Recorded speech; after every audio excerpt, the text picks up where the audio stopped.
The moment Mary completes her sketch of the Holy Family, the clock on the wall begins whirring again back in time as her surroundings blur into what looks like thousands of historical photos flashing before her more quickly than she can decipher them. It feels as if human history is being downloaded into her mind. When it suddenly stops, Mary finds herself standing outside of a cave-like structure near some young shepherds.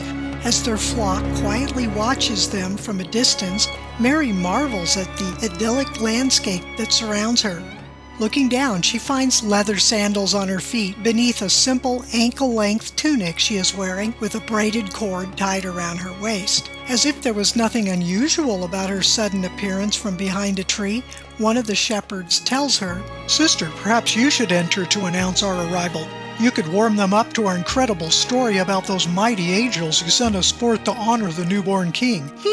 Angels announcing the birth of Israel's newborn king to shepherds in the field? I must be in Bethlehem at the start of the 1st century. How is it that I, a 21st century Californian, can understand him without detecting the slightest accent? I must have been transformed into a native speaker. Mary suddenly realizes that she is standing before the real-life version of her drawing, the Nativity of the Lord Jesus Christ, and she somehow knows that these are not mere shepherds. They're Levitical shepherds who tend lambs for the temple sacrifice at Passover. Being transported through time apparently gave her certain knowledge of things known only to the inhabitants of that time.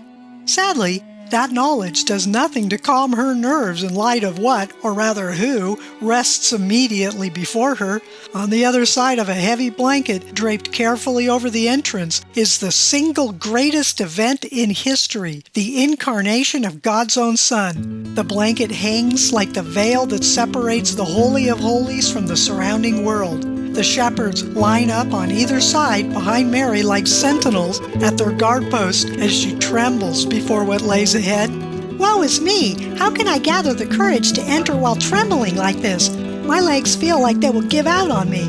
Her hesitation catching the shepherd's attention, without averting her eyes from the entrance, Mary falls to her knees. "Ah, my poor sister! Who wouldn't have been terrified by those angelic beings? And you're probably faint from hunger, and you're shivering. How thoughtless of me not to even notice. Here, take some bread and drape my cloak around you. You will need it tonight more than I will." "Oh, thank you. You are so kind. But I could never take your sole protection and warmth against the night while you guard your flock." "Please, I insist. And it is indeed not my sole protection. For whenever we souls are in need, God provides every time. Take courage, sister, and welcome the newborn king for us so we boys won't make a sudden startling appearance like a bunch of bandits. Keep in mind, we're all on assignment from God's holy angels, and we're right behind you, so have no fear. I will count to 10, then Yossi will tap on his drum to announce our entry as men of goodwill. This is our divine duty, sister, so be firm in your divinely appointed duty."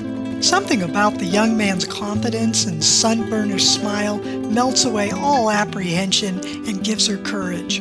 She stands up and returns a confident smile. Then, with the spirit of Elijah and the valor of Moses, she parts the way and enters.